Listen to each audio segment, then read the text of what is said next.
وَكَثِيرٌ مِّنْهُمْ فَاسِقُونَ، اکثر لوگ فاسق ہو گئے، گناہ میں مبتلا ہو گئے، العیاذ باللہ۔ ہمیں اس بات سے منع کیا گیا کہ تم ان کی طرح نہ کرنا، لیکن اس حقیقت سے ہم کوئی انکار نہیں کر سکتے کہ ہم بھی انہی کے طرز عمل پہ چل رہے ہیں کہ جو وقت گزرتا ہے مسلمان گھرانوں کے اندر اللہ کی عبادات کا شوق کم ہوتا جا رہا ہے، گناہوں کی بہتات زیادہ ہوتی جا رہی ہے، حتیٰ کہ جن چیزوں کی اہمیت ہماری جان سے زیادہ تھی ان چیزوں کی اہمیت بھی ختم ہوتی جا رہی ہے۔ ہم ان کے متعلق سوچنا چھوڑ دیا ہے کہ اس کو ترتیب کیسے دینا ہے، جبکہ ہم جو بھی کاروبار کرتے ہیں، حتیٰ کہ ایک مزدور مزدوری بھی کرتا ہے تو اپنے صبح پلاننگ کر کے چلتا ہے کہ میں نے کیا کرنا ہے، اور جو غلطیاں مجھ سے کل ہوئی ہیں وہ آج میں نے نہیں دہرانی۔ ہمیشہ وہی انسان کامیاب ٹھہرتا ہے، ترقی کرتا ہے جس کی سوچ یہ ہو، لیکن نیکی کے معاملے میں ترقی تو درکنار، ہر آن تنزلی کی طرف جا رہے ہیں۔ تو آج کی مجلس میں ہم جو ہر جمعے کو یہ دن آتا ہے، اس دن کو کیسے گزارنا ہے، پہلے تو یہ کہ اس کی فضیلت کا ہمیں علم ہونا چاہیے، یہ کتنا بڑا انعام ہے جو اللہ نے ہم پہ کیا ہے۔ شاید ہم سوچ بھی نہیں سکتے، اگر کسی ایک انسان کو دنیا و ما فیہا کے خزانے مل جائیں تو وہ اتنے قیمتی نہیں ہے جتنا یہ دن انسان کے لیے قیمتی ہے، اور اس میں کیا کچھ انسان حاصل کر سکتا ہے یہ سوچنا ہی ہم نے چھوڑ دیا۔ نبی مکرم جناب محمد الرسول اللہ صلی اللہ علیہ وسلم نے ارشاد فرمایا، اللہ نے ہر امت کے سامنے کوئی نہ کوئی دن پیش کیا یا سارے دن پیش کیے، کوئی ایک دن ہفتے میں متعین کرو اپنے لیے جو تمہارے اور اللہ کے درمیان ایک رابطے کا ذریعہ بنے۔ تو پہلی امتوں کو نہیں، جو ہمارے قریب ترین دو امتیں ہیں وہ یہ ہے بنی اسرائیل اور عیسائی۔ نبی مکرم صلی اللہ علیہ وسلم نے فرمایا یہود کو اللہ نے یہ دن پیش کیا، یعنی بنی اسرائیل کو، انہوں نے اپنی مرضی سے ہفتے کے دن کو پسند کر لیا، میں نے عبادت کے لیے ہفتہ دے دیا انہیں۔ پھر اس کے بعد اگلی امت آئی جو حضرت عیسیٰ علیہ السلام کی امت تھی، انہیں کہا تم بھی اپنے لیے ایک دن مقرر کر لو، انہوں نے اتوار کا دن اپنے لیے مقرر کیا۔ نبی مکرم صلی اللہ علیہ وسلم فرماتے ہیں یہ دونوں بھول گئے، جب ہماری باری آئی تو اللہ نے ہمارے سامنے بھی دن پیش کیے، تو ہم نے اللہ سے جمعے کا دن مانگ لیا۔ تو نبی کریم صلی اللہ علیہ وسلم نے فرمایا کہ اللہ نے ہمیں کہا تم نے خیر کو پا لیا۔ اب دنیا میں آدم علیہ السلام سے عیسیٰ علیہ السلام تک کتنی امتیں آئی ہیں، کتنا وقت گزر چکا۔ نبی کریم صلی اللہ علیہ وسلم نے فرمایا جس طرح فجر سے لے کر عصر تک سارا دن گزر جاتا ہے، عصر سے لے کر مغرب تک وقت تھوڑا سا رہ جاتا ہے، آپ نے فرمایا دنیا کا یہ سارا وقت جو فجر سے عصر تک گزر گیا، اب عصر سے مغرب تک وقت ہے بس، اور ہم سب سے بعد میں آئے ہیں۔ لیکن اللہ نے جمعے کے معاملے میں ہماری رہنمائی فرمائی، ہم نے جمعے کو بطور عبادت قبول کر لیا۔ اب قیامت کے دن ساری امتیں بعد میں جنت میں سب سے پہلے اللہ ہمیں بھیجیں گے اس دن کی فضیلت کی وجہ سے۔ یہ کیوں افضل ہے؟ حضرت ابو ہریرہ رضی اللہ تعالی عنہ فرماتے ہیں نبی مکرم صلی اللہ علیہ وسلم نے ارشاد فرمایا خیر یوم طلعت علیہ الشمس، جن دنوں پہ سورج طلوع ہوتا ہے ان میں سب سے بہتر کون سا دن ہے؟ یوم الجمعہ، جمعے کا دن ہے۔ اور اللہ نے سب سے پہلے انسان میرے اور آپ کے باپ سیدنا آدم علیہ السلام کے متعلق رسول اللہ نے فرمایا فیہ خلق آدم، یہ وہ دن ہے جس میں اللہ نے آدم علیہ السلام کو پیدا کیا۔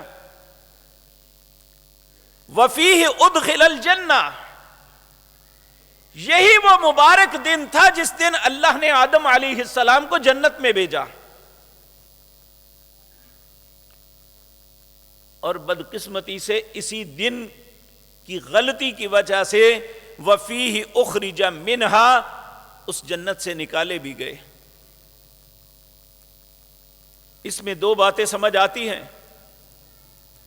اللہ نے انہیں فضیلت عطا کر کے جنت میں جمعے کی وجہ سے بھیجا، جمعے کے دن بھیجا، لیکن جب غلطی ہوئی تو یہ جمعہ بھی کام نہ آیا، واپس پلٹ آئے۔ وَلَا تَقُومُ السَّاعَةُ إِلَّا فِي يَوْمِ الْجُمْعَةِ، قیامت قائم جس دن ہوگی اس دن بھی جمعے کا دن ہوگا۔ اور میرے عزیز بھائیو، ہمیں اس بات کا کوئی ہوش نہیں کبھی بھی ہوتا،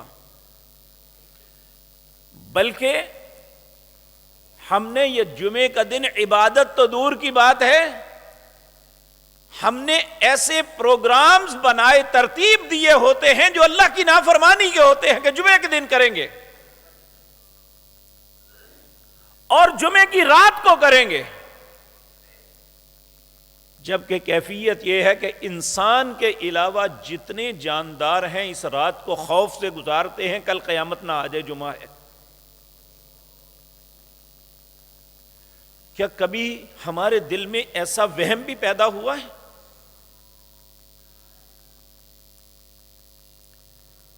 تو میرے عزیز بھائیو، ایک بات یاد رکھیں، ہم یہ بات بھول چکے ہیں، ہماری زندگی کا مقصد فیکٹریاں لگانا نہیں تھا، یہ تو ہم اپنی زندگی کا توشہ بنا رہے ہیں۔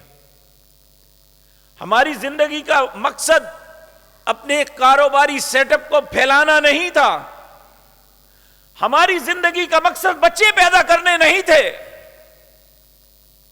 ہماری دوستی کا مقصد اپنے حلقہ احباب کی وسعت نہیں تھا،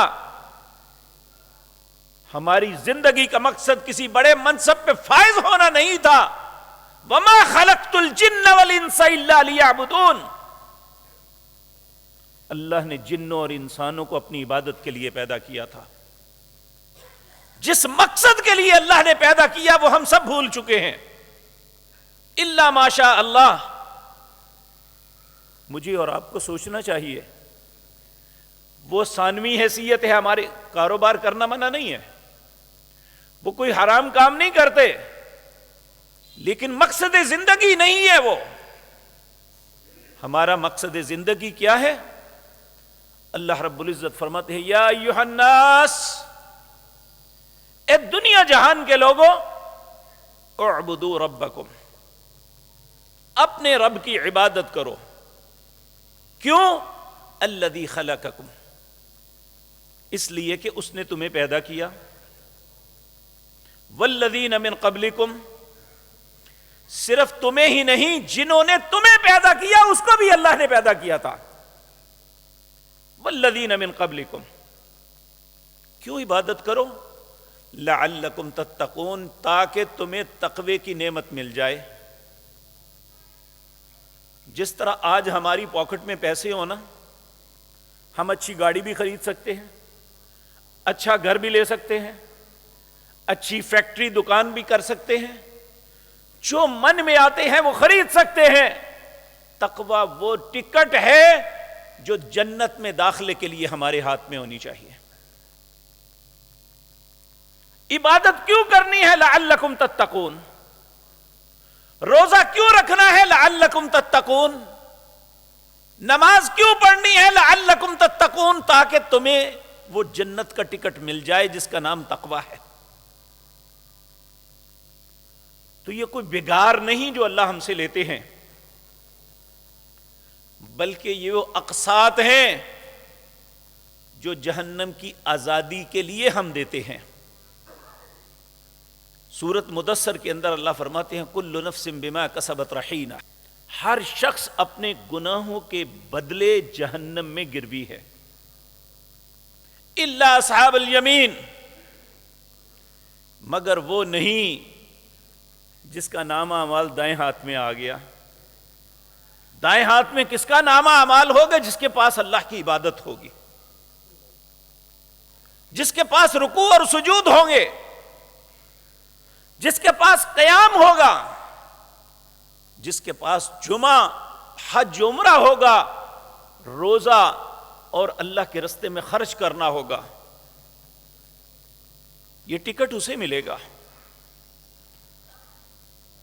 اس لیے میرے عزیز بھائیوں، اللہ رب العزت نے واضح کر دیا تمہاری نمازوں سے مجھے کوئی رزق نہیں ملے گا، میری کو بادشاہت نہیں بڑھ جائے گی، بلکہ تمہاری اپنی جان چھوٹے گی۔ تو میرے عزیز بھائیو، ایک وہ عبادات ہیں جو دن اور رات میں اللہ نے ہم پہ مقرر کی ہیں، اور ایک وہ عبادت ہے جو خاص ایک دن مقرر کر کے ہمیں دی ہے۔ جس معاملے میں اللہ نے دوسری قوموں کو اندھیرے میں رکھا، انہیں نہیں عطا کی، اللہ نے امت محمد الرسول اللہ کو عطا کی۔ پیارے نبی سے حضرت حذیفہ بن یمان رضی اللہ تعالیٰ عنہ بیان کرتے ہیں، اضل اللہ عن الجمعۃ من کان قبلنا فکان للیہود یوم السبت۔ اللہ نے پہلے لوگوں کی اس معاملے میں رہنمائی نہیں فرمائی جو ہم سے پہلے تھے، یہ رسول اللہ نے فرمایا۔ یہود نے ہفتے کو پسند کیا، للنصارى یوم الاحد، نصارہ نے اتوار کو پسند کیا، فجاء اللہ بنا فہدانا اللہ لیوم الجمعہ، جب ہماری باری آئی تو اللہ نے ہماری رہنمائی جمعے کی طرف کر دی۔ فجعل الجمعہ، اور ہمیں جمعہ مل گیا، ہم سے ایک دن بعد یہود ہیں اور 2 دن بعد عیسائی ہیں، اور اسی طرح قیامت کے دن ہم سے پیچھے ہوں گے، اللہ ہمیں ان سے آگے رکھے گا۔ لیکن میرے پیارے بھائیو، ایک بات یاد رکھنا، جو دن ہم نے خود چوز کیا، ہم سے مراد ہمارے نبی جناب محمد الرسول اللہ، ان کے انبیاء نے وہ چوز کیا۔ یوم السبت ان کی عبادت کا دن تھا، اللہ نے انہیں روک دیا کہ اس دن عبادت کے علاوہ کچھ نہیں کر سکتے۔ ان کا پیشہ مچھلیاں پکڑنا تھا، اور آزمانے کے لیے اللہ نے یہ کیا کہ جمعے کے دن مچھلیاں اوپر آ جاتی، سامنے نظر، ہفتے کے دن اوپر آ جاتی، نظر آتی، ہر طرف مچھلیاں اچھل رہی ہیں۔ کچھ لوگوں نے تو پکڑی دلیر ہو کے، اور کچھ نے ہیلا کیا۔ ہیلا کیا کیا کہ گڑھے کھود کے مچھلیاں ساری اکٹھی کر کے گڑھے میں کر کے رستہ بند کر دیتے، دوسرے دن پکڑ لیتے۔ کہ ہم نے کون سا ہفتے کے دن پکڑی ہے جی؟ کچھ ایسے لوگ تھے جو انہیں منع کرتے تھے، یہ غلط ہے، ہیلا بھی غلط ہے، پکڑنا بھی غلط ہے۔ اور کچھ لوگ ایسے تھے جو کہتے تھے ہمیں کیا، جس طرح ہم بھی کہتے ہیں جنہ کھادیاں گاجراں ٹھڈ انہاں دے پیڑ، ہمیں کسی سے کیا غرض، ہمیں اپنا آپ سوچنا چاہیے۔ ان میں بھی کچھ لوگ ایسے تھے جنہوں نے ایسا کہا۔ اب نبی نے چوز کیا دن ہفتے کا عبادت کے لیے، قوم نے عبادت کرنے کے بجائے ہیلے کے ذریعے کاروبار کیا، مچھلیاں پکڑی، اور کچھ لوگوں نے انہیں منع بھی نہ کیا، کہا ہمیں کیا، جو کرتے ہیں یہ بھریں گے۔ اگر اللہ نے ناراض ہو کے جنہوں نے اللہ کی عبادت کے دن کی قدر نہیں کی تھی بندروں کی شکل میں بدل دیا تھا، اور جن لوگوں نے منع نہیں کیا تھا وہ تماشا دیکھتے تھے، اللہ نے انہیں خنزیروں کی شکل میں بدل دیا۔ اے امت اسلام، ہمیں اللہ نے جمعے کا دن دیا ہے، میں اللہ کا واسطہ دے کے کہتا ہوں، ہم نے کبھی جستجو کی ہے کہ اس عبادت کے دن کو کیسے گزارنا ہے؟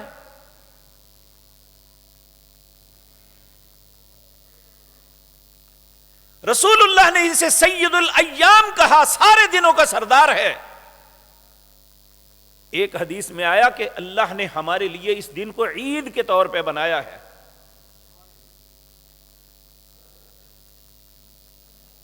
تو کیا اور دن اور اس دن میں کوئی فرق ہے ہمارے سامنے، ہمارے معمولات میں؟ الا ماشاء اللہ۔ جس چیز کی وجہ سے ہمیں فضیلت ملی، دوسری اقوام پہ اللہ نے ہمیں برتری عطا فرمائی، ہم اس دن کو بالکل فراموش کر بیٹھے۔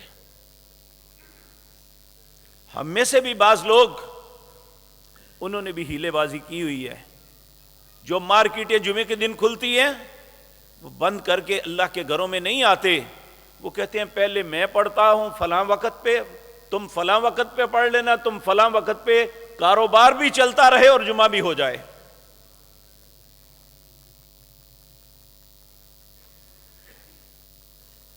حالانکہ رسول اللہ صلی اللہ علیہ وسلم نے اس دن کو کیسے گزارا اور اس دن سے ہم کیا حاصل کر سکتے ہیں، آج کی مجلس میں یہی بات عرض کرنی ہے۔ سب سے پہلی بات، یہ بات یاد رکھیں، نبی کریم صلی اللہ علیہ وسلم نے فرمایا،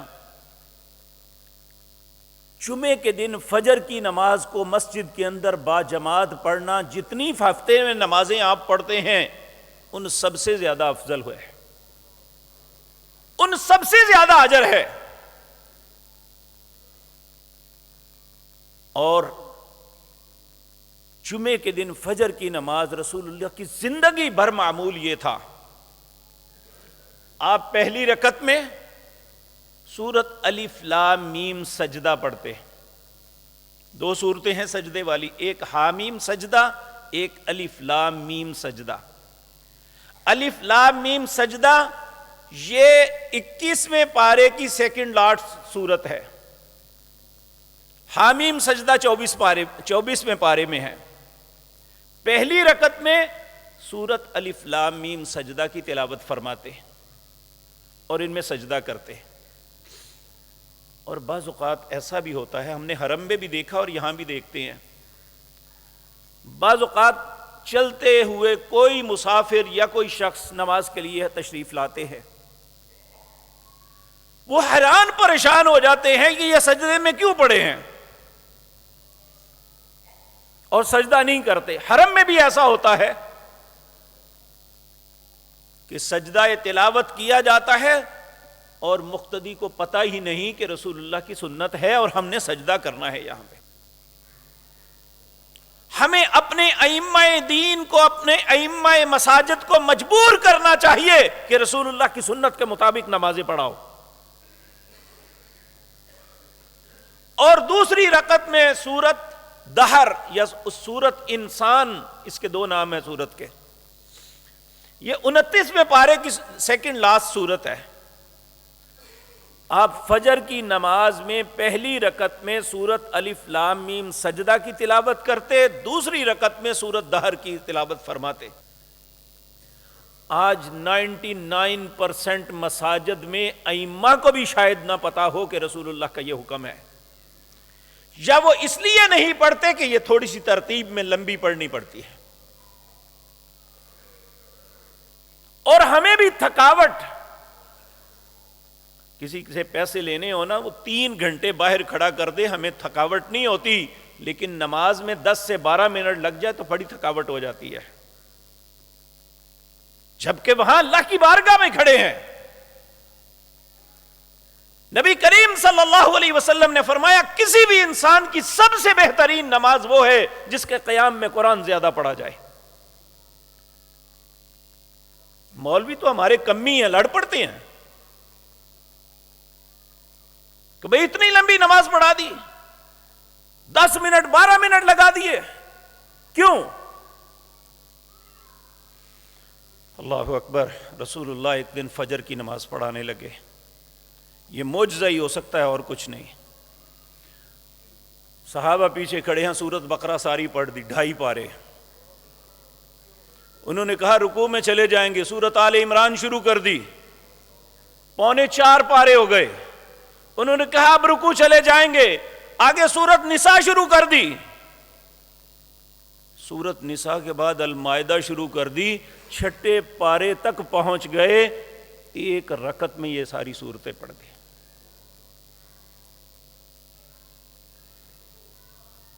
میرے بھائیوں، وہاں اس لیے کھڑے ہیں کہ ہم نے پیسے لینے ہیں، غرائی لے کے جانا ہے، یہ کھڑا رکھتا ہے تو کوئی بات نہیں، پھر کیا ہوا، پیسے لے کے جانے ہیں۔ اس وقت دنیاوی مفاد ہے ہمارا۔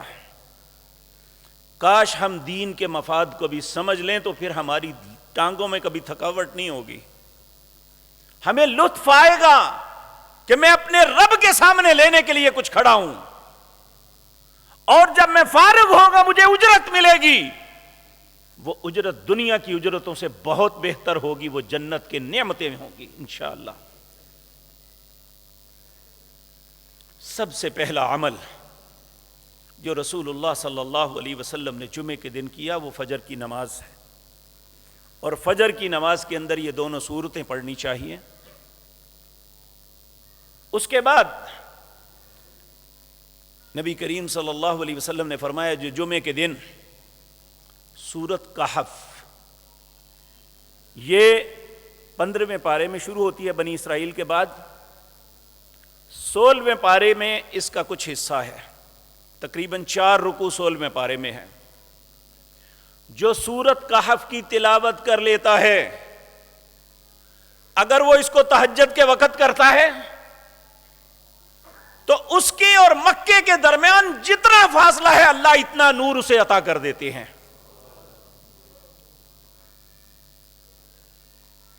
اور کوئی شخص جمعے کے دن سورت کہف کی تلاوت کر لیتا ہے، پچھلی رات جو گزر چکی اور آج مغرب کی اذان سے پہلے تک، وہ اللہ کے نور اور اس کی حفاظت میں آ جاتا ہے، اللہ پورے ہفتے کے لیے اس کا محافظ خود بن جاتا ہے۔ اب میں بھی اور آپ بھی اپنے آپ کے سوال کرتے جائیں کہ ہمارا جمعہ ایسے گزرتا ہے،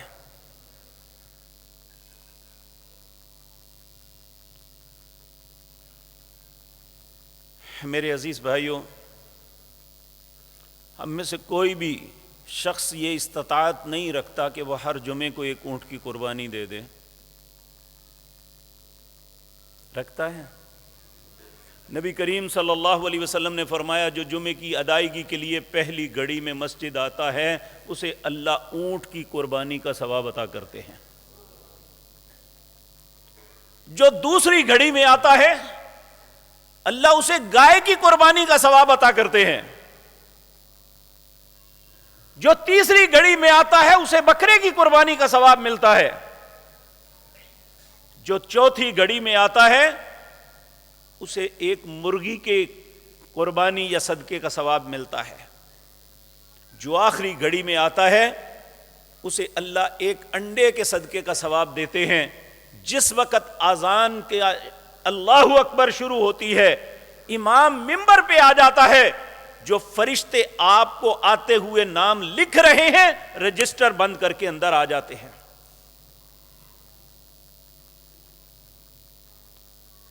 ان فضیلت والے لوگوں میں وہ نام نہیں لکھا جاتا، ہم انتظار کرتے ہیں کہ کب نماز کا وقت قریب ہو تو تب جائیں۔ کیا ہمیں ان فضیلتوں کی ضرورت نہیں ہے؟ دوسری بات، جو شخص اپنے گھر سے نکلتا ہے، پیدل نکلتا ہے، اور نکلنے سے پہلے وہ اچھی طرح مسواک کر کے اپنا منہ بھی صاف کرتا ہے، غسل کرتا ہے، اپنے لباسوں میں سے اچھا لباس لیتا ہے، خوشبو لگاتا ہے، اور پیدل اللہ کے گھر کی جانب چل پڑتا ہے، ایک ایک قدم کے بدلے اللہ اسے حج اور عمرے کا ثواب عطا کرتے ہیں۔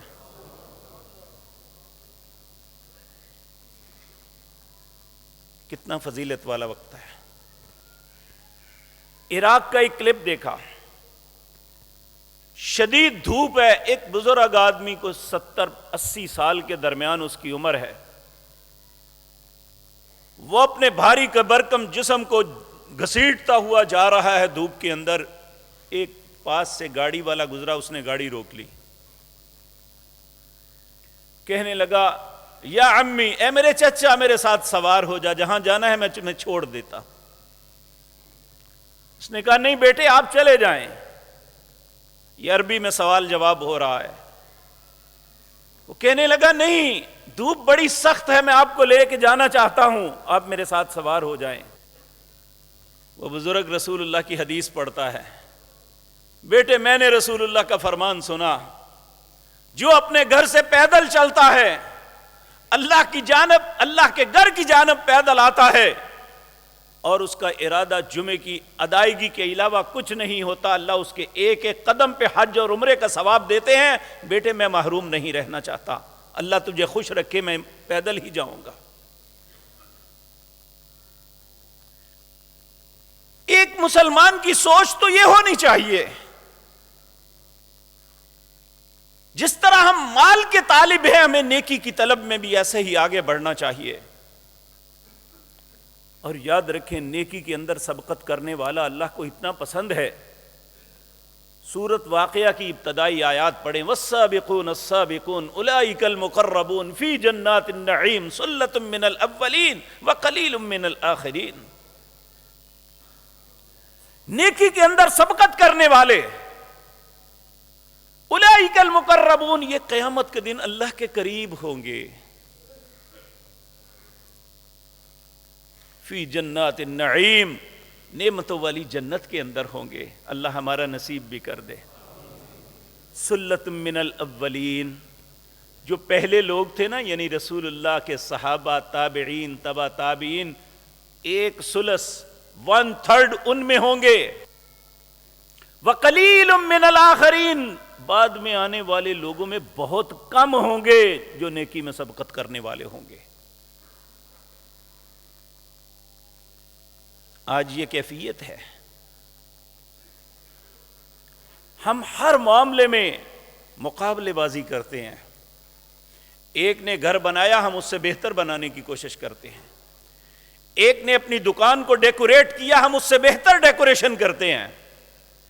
ایک نے اپنی فیکٹری کو بنایا، ہم اس سے بہتر فیکٹری لگانے کی کوشش کرتے ہیں۔ کاش ہمارے اندر یہ بھی رقابت آ جائے کہ یہ نماز کتنی خوبصورت پڑھتا ہے، میں اس سے بھی بہتر پڑھوں۔ یہ قرآن کی تلاوت کرتا ہے، میں اس سے زیادہ قرآن کی تلاوت کروں۔ اس کا کردار بڑا خوبصورت ہے، میں بھی اس سے بہتر کردار اپنا بتاؤں۔ کاش میرے اور آپ کے دل میں اللہ یہ بات بھی ڈال دے۔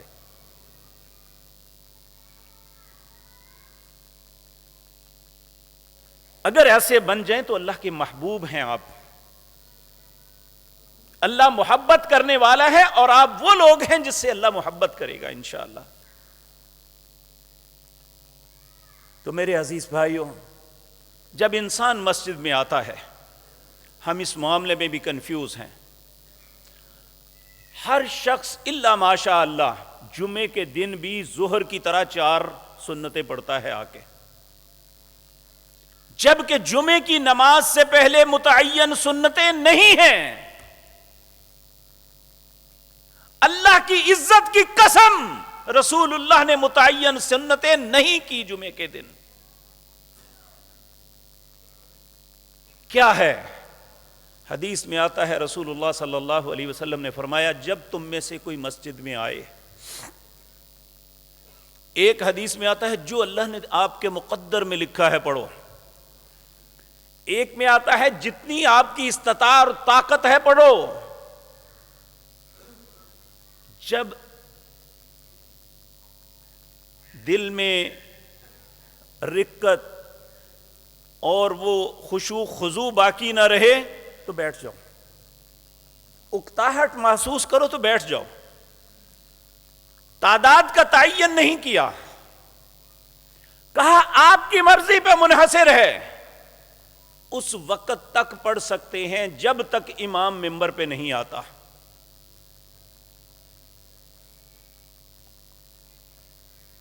اگر اکتاہٹ تو بیٹھ جائیں, ویسے بیٹھ کے ذکر اذکار کریں,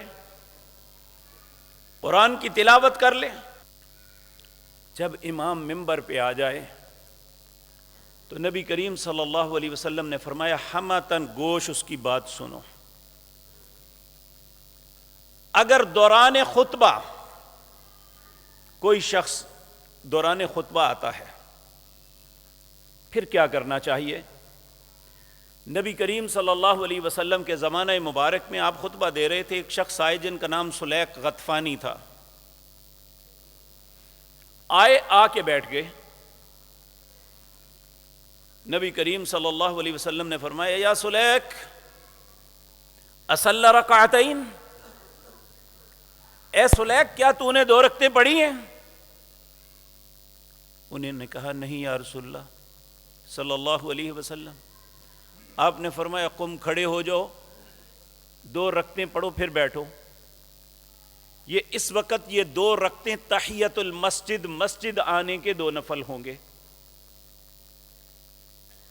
یہ رسول اللہ صلی اللہ علیہ وسلم کی احادیث میں واضح طور پہ موجود ہے. اور دوسری بات ایک اور یاد رکھیں, ہر دن کے اندر 3 وقت ہیں جنہیں زوال کا وقت کہتے ہیں, اور ان 3 وقتوں میں 3 کام کرنے مکروہ ہیں.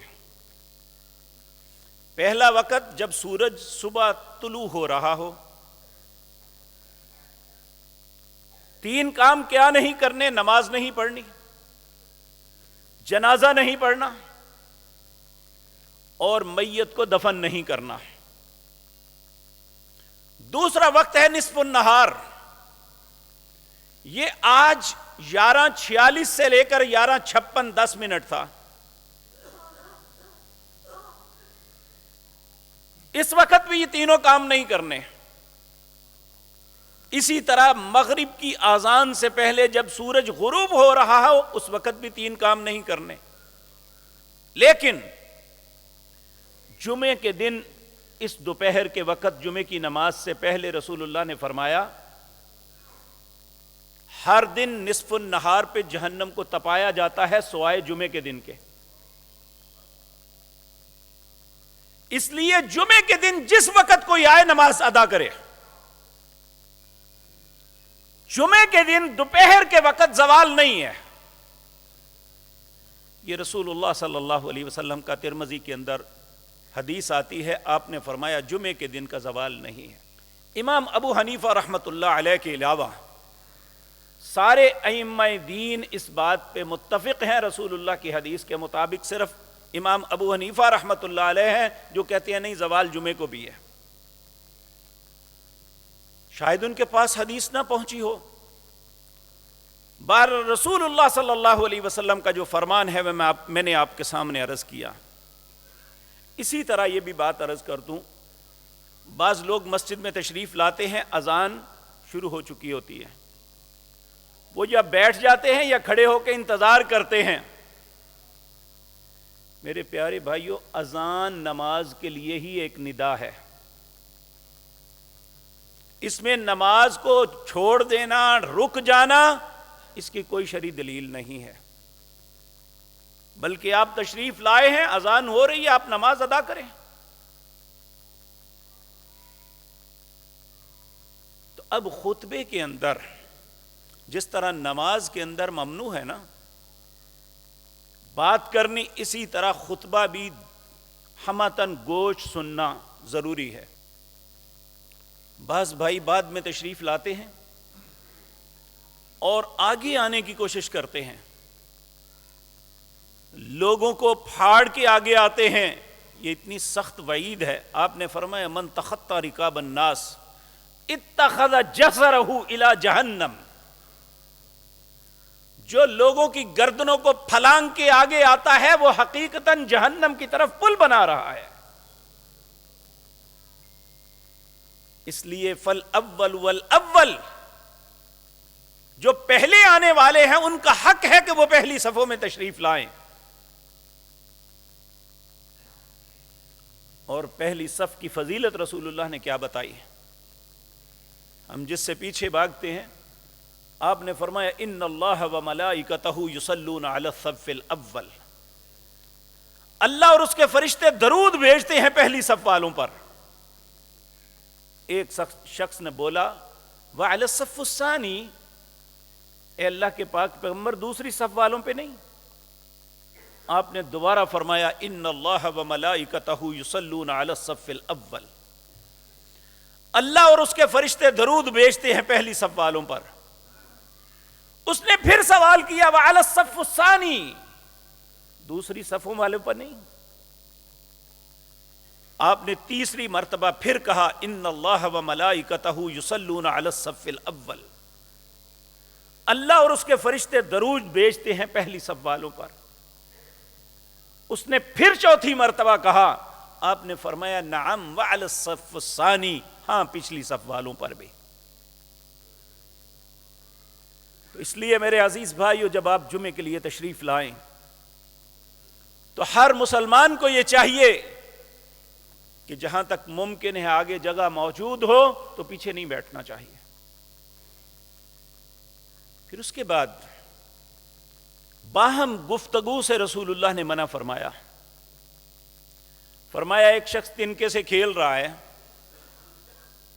ایک شخص اسے کہتا ہے بھائی باز آجو نہ کھیلو. آپ نے فرمایا فقد لغوت، اس نے بھی لغو بات کی ہے، اسے چاہیے تھا کہ وہ بات سنتا. اکثر بھائی سوال کرتے ہیں جی دوران خطبہ ہم تسبیحات کر سکتے ہیں، دوران خطبہ ہم درود پڑھ سکتے ہیں؟ یہ بہت خوبصورت چیزیں ہیں، لیکن میرے عزیز بھائیو ہر چیز کا ایک وقت ہوتا ہے. ہمیں چاہیے کہ رسول اللہ کے حکم کی طرف دیکھیں، وہ آپ کیا فرماتے ہیں. انہوں نے فرمایا کہ آپ بات سنیں، یہ اسلام کی ایجوکیشن ہے جو جمعے کو دی جاتی ہے، یہ تربیت ہے جو ہمیں حکم دیا گیا کہ لوگوں کے سامنے بیان کرو. ہم اپنا سبق پڑھ کے سناتے ہیں آپ کو. بعض بھائی ناراض بھی ہوتے ہیں، یہ کیسی باتیں کر رہے ہیں. واللہ آپ ہم پہ ناراض ہو سکتے ہیں، لیکن جو کچھ گزارشات کر رہے ہیں یہ بہت بڑے انسان کی ہے جن کا نام محمد الرسول اللہ صلی اللہ علیہ وسلم. آپ میری بات کا 1000 مرتبہ انکار کر دیں، یقین جانیں آپ کو ایک ذرہ برابر فرق نہیں پڑے گا. لیکن میں یا آپ رسول اللہ کی ایک بات کا بھی انکار کریں گے نا، ہم پہ کفر لازم آ جائے گا. تو ہمیں بات کسی ماننی چاہیے؟ رسول اللہ صلی اللہ علیہ وسلم. اور آپ نے فرمایا جو شخص اپنے گھر سے نہا کے نکلا، خوشبو لگائی، اس نے اپنے لباسوں میں سے اچھا لباس پہنا، اور آ کے جو اللہ نے اس کے مقدر میں لکھا اس نے وہ رکعات پڑھی. پھر امام خطبہ شروع کیا، وہ خاموشی سے اس نے بات کو سنا. اس نے بعد اس کے نماز پڑھی. جب اس نے نماز پڑھ کے سلام پھیری، اللہ پچھلے جمعے سے لے کر اس جمعے تک آئندہ 3 دن 10 دن کے گناہ سارے معاف کر دیتے.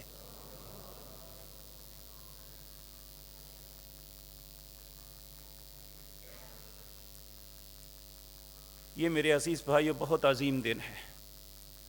اور اس میں ایک بات اور بھی ذہن میں رکھیں، جمعے والے دن نبی کریم صلی اللہ علیہ وسلم نے فرمایا اللہ نے ایک ایسی گھڑی بنائی ہے، ایسا وقت ہے، اگر کوئی انسان اسے تلاش کر کے اس میں دعا کرے اللہ اس کی دعا کو رد نہیں کرتا، جو وہ مانگتا ہے اللہ دے دیتا ہے. اب وہ گھڑی کب ہے؟ اس میں 2 اقوال ہیں. پہلا قول، مؤذن نے اذان شروع کی، امام نے خطبہ شروع کیا، نماز کی ادائیگی یعنی السلام علیکم ورحمۃ اللہ تک، اس کے درمیان کوئی گھڑی آتی ہے. بس کہتے ہیں جب امام ایک خطبہ دے کے بیٹھتا ہے کچھ وقت جو ہوتا ہے یہ وہ گھڑی ہے، لیکن صحابہ کی ایک کثیر جماعت اس بات پہ متفق ہے. حضرت ابی بن کعب رضی اللہ تعالی عنہ جو بہت اچھے قاری قرآن تھے، وہ قسم کھا کے کہتے تھے یہ گھڑی عصر اور مغرب کے درمیان ہے.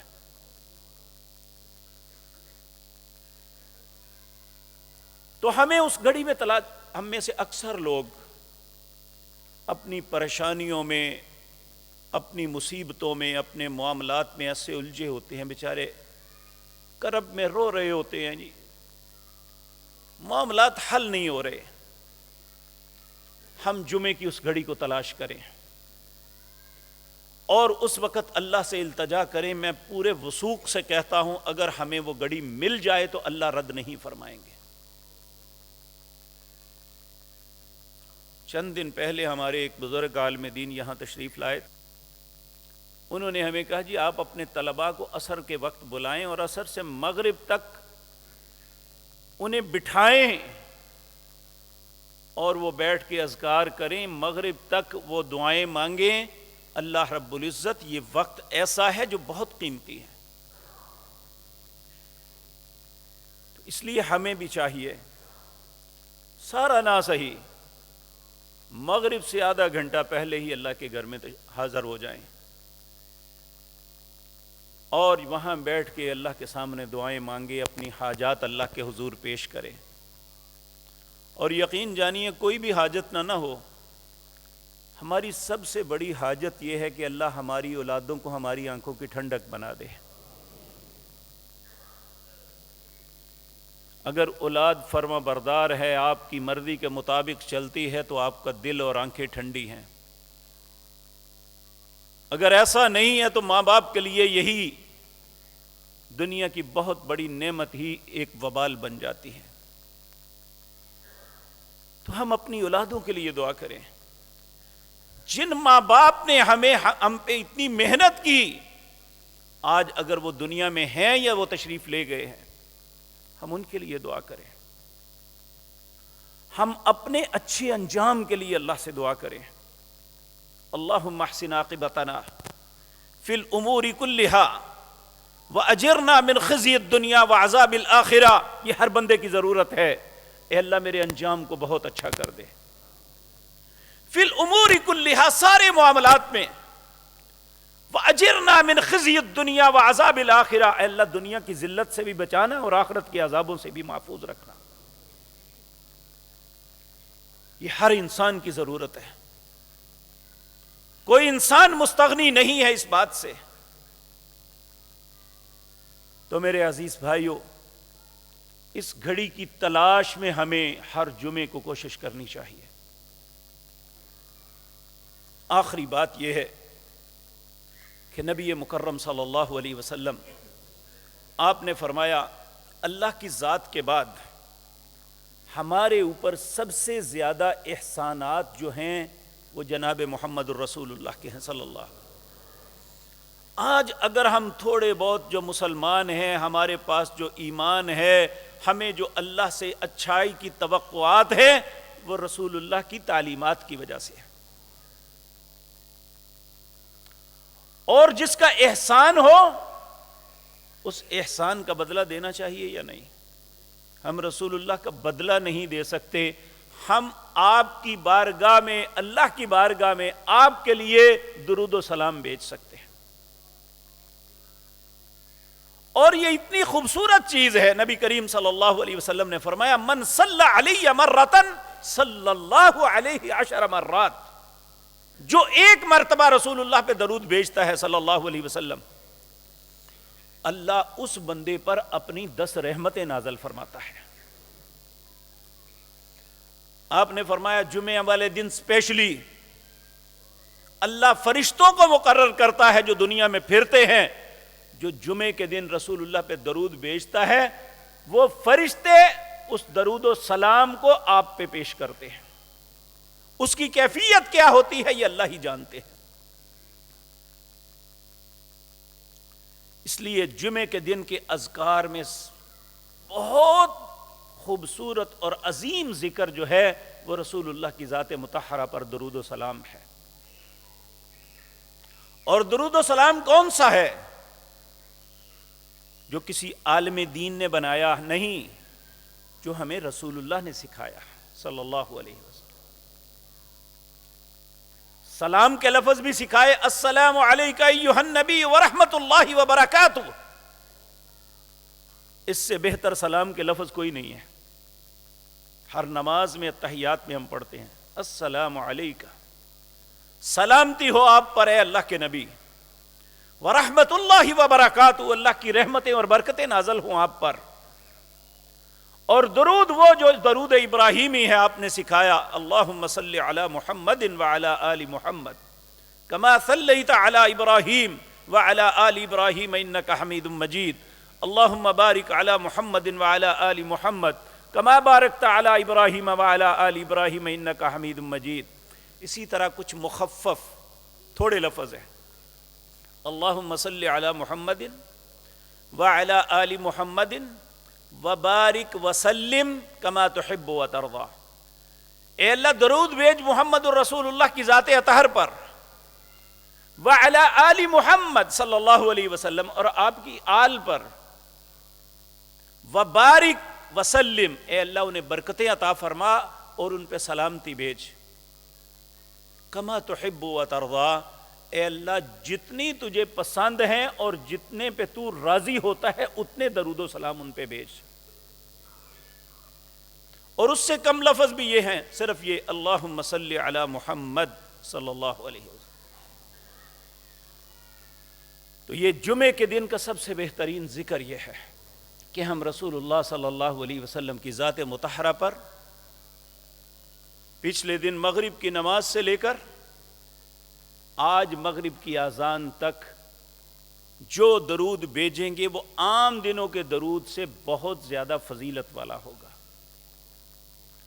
ایک صحابی غالباً حضرت سعد بن ابی وقاص تھے، کہنے لگے یا رسول اللہ میں دعا مانگتا ہوں نا تو 1/4 یعنی 25% میں آپ پہ درود بھیجتا ہوں. آپ نے فرمایا اچھا ہے، اگر اس سے زائد بھی کرو تو ٹھیک ہے. کہنے لگا میں 1/3. آپ نے فرمایا اچھا ہے، اس سے زائد بھی کر سکتے ہو. پھر کہنے لگے میں نصف. آپ نے پھر یہی جواب دیا. پھر کہنے لگے 2/3.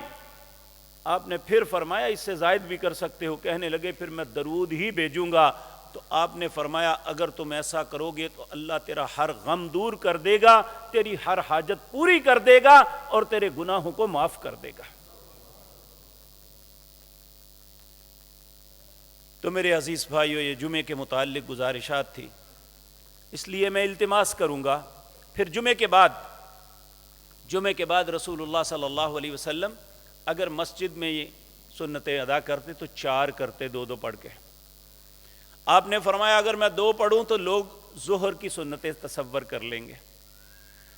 سیدہ عائشہ کہتی ہیں اگر آپ گھر تشریف لا کے وہ سنتیں ادا کرتے تو 2 کرتے تھے. تو آپ 2 سنتیں بھی نماز کے بعد ادا کر سکتے ہیں اور 4 بھی کر سکتے ہیں. اسی طرح کچھ بھائی جمعے کی نماز کے بعد جو ہے وہ ظہر پڑھتے ہیں اور اسے نام دیتے ہیں، نام میرے ذہن میں، احتیاطی ظہر، کہ اگر ہمارا جمعہ نہ قبول ہوا تو ظہر تو ہو جائے گی. بھائی اس کا سرٹیفکیٹ کہاں سے مل گیا؟ جب ہم نماز پڑھتے ہیں نا، ہمیں پورا بھروسہ اپنے رب پہ ہونا چاہیے کہ میں نے اپنی استطاعت کے مطابق اللہ کے حضور جو کہنا تھا کہا ہے اور میرا اللہ قبول کرے گا. آخری لفظ نماز کے کیا پڑھتے ہیں؟ رب اجعلنی مقیم الصلاۃ ومن ذریتی ربنا وتقبل دعا. ہمیں یہ توقع رکھنی چاہیے، اللہ پہ بھروسہ رکھنا چاہیے کہ انشاءاللہ ہم اپنے گھر سے حاضر ہوئے اللہ کی بارگاہ میں، اللہ نے جو کہا ہم نے پورا کیا اور اب اللہ ہماری قبول کریں گے. وقت ہو گیا. ایک بڑی خوبصورت بات ذہن میں آئی ہے. یہ جو آیات آغاز میں آپ کے سامنے پڑھی، اس میں پہلی آیت میں آتا ہے یا ایھا الذین آمنوا اذا نودی للصلاۃ من یوم الجمعۃ فاسعوا الی ذکر اللہ وذروا البیع وَاذْكُرُوا اللَّهَ كَثِيرًا لَعَلَّكُمْ تُفْلِحُونَ۔ اے اہل ایمان، جب تمہیں جمعے کی اذان سنائی دے تو اللہ کے ذکر کے لیے دوڑتے ہوئے آ جاؤ۔ فَاسْعَوْا إِلَىٰ ذِكْرِ اللَّهِ وَذَرُوا الْبَيْعَ، اپنے کاروبار سب کچھ چھوڑ دو۔ ذَلِكُمْ خَيْرٌ لَكُمْ إِن كُنتُمْ تَعْلَمُونَ، یہ تمہارے حق میں بہتر ہے اگر تم جان لو۔ فَإِذَا قُضِيَتِ الصَّلَاةُ، جب نماز پڑھ لو، فَانتَشِرُوا فِي الْأَرْضِ، زمین میں پھیل جاؤ۔ وَابْتَغُوا مِن فَضْلِ اللَّهِ، اللہ کے فضل کو تلاش کرو، پھر کاروبار کرو۔ ایک صحابی تھے عراق بن مالک، صحابی نہیں تابعی تھے۔ ان کے متعلق آتا ہے جب جمعے کی نماز پڑھ کے مسجد کے دروازے پہ جاتے اور چوکٹ پہ ہاتھ رکھتے تھے،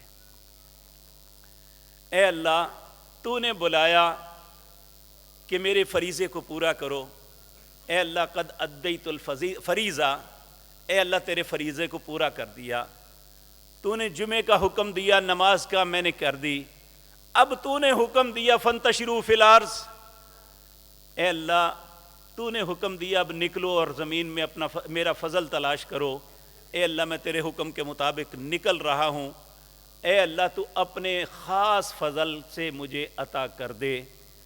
تو اس صدی کے سب سے زیادہ لین لاٹ اور اللہ کے رستے میں خرچ کرنے والے انسان تھے، صرف اس دعا کی وجہ سے۔ تو اللہ ہمیں بھی ایسا بنا دے۔ اقول قولی ھذا۔